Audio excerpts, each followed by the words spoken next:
The morning began not with an alarm clock, but with the noise of the city. Rome was never quiet. Even before sunrise, the streets were filling with the rumble of wooden carts, the shouts of bakers hawking fresh bread, the clatter of iron tools from workshops wedged between apartment blocks. It wasn't just one man waking, it was thousands, all at once, in every direction, up and down the narrow alleys of the Suburra. The densely packed district of the working poor and the middling sort did not greet the day in silence. Men, women, children, slaves, everyone was jolted awake by the world pressing in. Our citizen woke in his cenaculum, a cramped room on the third or fourth floor of a rickety insula. Around him, through the thin plaster walls, he could hear his neighbors doing the same. A baby crying on one side, a couple arguing on the other. Footsteps on the wooden stairs outside his door as the first wave of people began their descent to the street. The walls were so thin that privacy was a foreign concept. Everyone knew everyone else's morning sounds. His room was sparse: a straw mattress, a wooden stool, a small chest for his belongings, a clay lamp that had long since burned out. There was no running water, no toilet, no kitchen. If he was reasonably well off, he might have a single slave sleeping at the foot of the bed, but most urban Romans of the middling class lived without servants. They rented, they saved, and they worried constantly about the building collapsing or catching fire. The insula was a tinderbox, and every Roman knew someone who had lost everything in a single night of flames. That fear was shared, whispered between neighbors in the stairwell, a collective anxiety that lived in the walls. The first act of the day was to dress. Roman clothing was not thrown on casually. The basic garment was the tunica, a simple woolen or linen rectangle sewn at the sides and belted at the waist. Over it, if he was a citizen, he arranged his toga. The toga was not a comfortable garment. It was a vast semicircle of white wool, perhaps 5 meters long, that had to be draped over the left shoulder, wrapped around the back, pulled under the right arm, and thrown again over the left shoulder. It required a slave or a very patient family member to arrange it properly. All across the city, in apartments just like his, thousands of men were engaged in the same slow, awkward ritual. Arms pinned, fabric tangling, wives and slaves circling them with patient hands. Once it was on, it could not be removed or adjusted without starting over. The left arm was pinned to the side, useless. The right arm remained free, but any sudden movement could unravel the whole arrangement. The toga was not practical. It was a symbol, a declaration that this man was a Roman citizen, entitled to vote, to make contracts, to stand in a court of law. It was a burden worn willingly. Imagine putting on a wool bed sheet every morning, wrapping it so tightly you couldn't use one arm, and then walking through crowded streets in the heat. Now imagine doing that while everyone around you was doing the same thing. Breakfast, ientaculum, was minimal. A cup of water, perhaps a piece of bread dipped in wine, a few olives, a handful of dried figs. All over the city, people ate the same hurried mouthfuls. The Roman day began lightly, because the main meal would come much later, after the business of the city was done. By the time the first real light touched the rooftops, a movement was already rippling through the streets. It was time for the salutatio, the formal morning greeting, and thousands of men in togas were stepping out of their apartments and turning their steps toward the houses of the rich. The citizen joined the flow. The streets were thick with clients, men of modest means, all heading in the same direction, a quiet migration that happened every single morning. They greeted each other with nods, sometimes with muttered complaints about the patron's stinginess or the length of the walk. There was a strange camaraderie in it, a shared understanding that this was what survival looked like. He reached the patron's domus and entered the atrium. The marble floor was already cold underfoot, and he was not the first to arrive. Others stood around him, some he recognized, others strangers angling for the same favors. The salutatio was not a casual social call. It was a transaction dressed as loyalty. A man of his station would stand and offer his respects, and in return the patron might give him a small gift, a few coins, a basket of food, an invitation to dinner. The patron got something more valuable, a crowd. A senator without clients trailing behind him was a man of no importance. So the clients waited.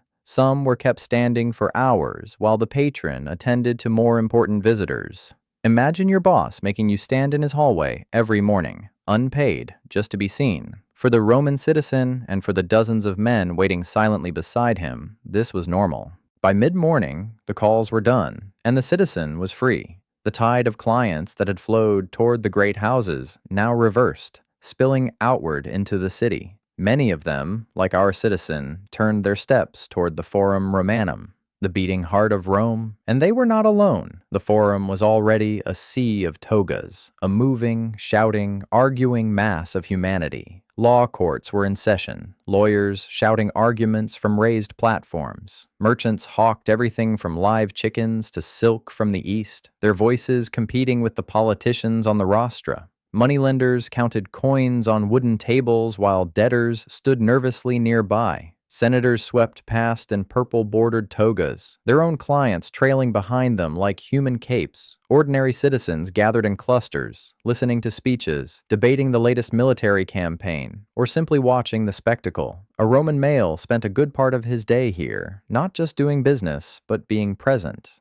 The crowd was the point. It was where news spread, where reputations were made, where the collective mood of the empire could be felt in the murmur of voices and the shifting of feet on ancient stone. By early afternoon, a steady stream of men was passing through the entrance, paying the single quadrans fee. Inside, the citizen joined a throng of naked bodies moving through the sequence of rooms. In the tepidarium, men talked in low voices, their words echoing off the warm marble. In the caldarium, the heat was intense, sweat pouring off every body, the scrape of strigils, curved metal tools, filling the air as men scraped oil and dirt from their skin. In the frigidarium, the cold plunge drew gasps and laughter. The baths were democratic in a way few Roman institutions were. Rich and poor bathed together, stripped of the markers of status. A senator's body looked much the same as a baker's. In the steam, their voices carried the same weight, and conversation flowed freely. Politics, gossip, philosophy, jokes. It was the Roman version of the gym, the pub, the spa, and the public library, all in one, and the crowd stayed all day. By early afternoon, the city began to slow. The midday heat pressed down. Shops closed their shutters. The Forum emptied, its crowds scattering into side streets and apartments. The citizen made his way home through streets that were finally, briefly, quieter. This was the time for the prandium, the light midday meal, taken quickly and often standing. Around him, in neighboring apartments, thousands of others were doing the same thing. Bread, cheese, cold meat left over from the day before. A cup of pasca, the sour wine vinegar, mixed with water. The city paused.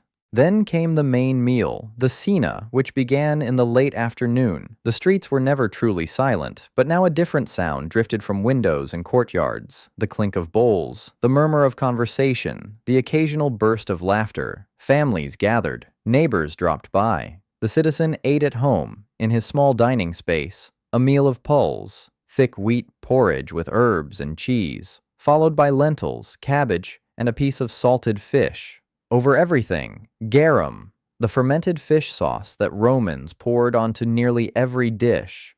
It smelled strong and tasted stronger. In grander houses across the city, the wealthy dined on peacock and oysters imported from Britain, their dining rooms lit by dozens of lamps and filled with the music of flutes. In the insulae, the ordinary citizen ate his bread and pulse and was grateful. But whether rich or poor, the cena was a collective event. Romans rarely dined alone. The evening was lit by oil lamps, their flames flickering and smoking, casting long shadows on walls all over the city. There was no entertainment beyond what the household or the neighborhood could provide. A man might read aloud if he could read, his voice carrying through an open window to the apartment next door. A slave might play a flute. Children ran in the alleys, their shouts echoing until their mothers called them in. The family sat together while the lamps burned low. In the apartments above and below, and to either side, other families were doing the same thing, mending sandals, sharpening knives, telling stories, waiting for sleep. Sleep came early because there was little reason to stay awake. The streets were dangerous after dark, and no respectable man walked them without a torch and company. All across the Subura, doors were bolted, shutters closed. The citizen lay down on his straw mattress, pulled his cloak over his body, and listened to the distant sounds of the city that never truly stopped. A dog barking, a cart rumbling past the insula, the cry of the night watchman calling the hour. Around him, his neighbors were doing exactly the same thing. settling into darkness, their rooms just as small, their beds just as thin, their dreams just as close to the surface. He rose with the sun. He dressed in his toga. He walked to his patron's house, and the day began again, just as it had the day before, and just as it would the day after. The toga is gone. The insulae are dust. The forum is silent ruins. But the rhythm, the waking, the dressing, the walking to work, the longing for a quiet evening, that rhythm never left us. And it was never just one person's rhythm. It belonged to the whole city, a million people moving together through the same ancient day.